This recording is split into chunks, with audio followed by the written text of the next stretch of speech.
Ih, geus puceungis deui geuning tanda cinta teh. Tanda cinta nu teu bisa dibobodo teh ya.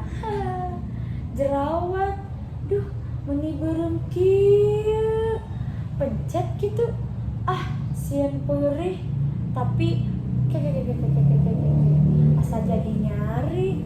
Jika cinta kuring anu keur ngacambah kalau tina kulumbutna, anu keluar tina sumur cecana. Akang, enya bener jadi panyari geuning, panyari kana diri kuring. Anu cek batur mah ngelaka indung, saur bapak mah irung jeung alis teh nyeples pisan sareng kening mamah. Gado mah ngelaka ening nini kuring, naon deui nya nu jiga mamah teh. Oh enya biwir jeung buuk, kembar kuring jeung mamah teh. Tah, palebah awak jigana ngalaka bapak, palebah leumpang cekih pisan pada ngagareblay.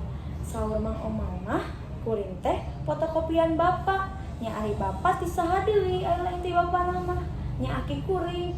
Cenah eta ge anjeunna kabujeng ngantunkeun mugi ditampi iman Islamna diasih ku Gusti Nu Maha Suci. Eta saha nu kaluar tina kelangkang banget kuring?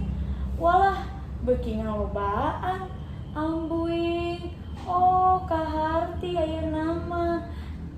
Nya dina diri kuring teh aya mamah, bapak, aki, enit, uyut, bao, jeung kaluhun. Enya aya walungan cinta anu ngembat panjang deui, ngaliwatan abad-abad kahirupan. Walungan teh ngocor ti Rama Adam jeung Ibu Hawa. Nya muhun insyaallah kanyean kadeudeut dipiara ku diri kuring. Ayeuna mah hate kuring keur meujeuhna bunga. Cinta mah karina dada barang jeung jerawat anu melentung dina pipi. Gerang randakah kembangan terus buahan. Walungan cinta ngamuara ngamalir nepi ka turunan nu pangjauhna. Ieu jerawat beuki asa, ieu hate beuki nyanyautan. Akang ari ayeuna di mana?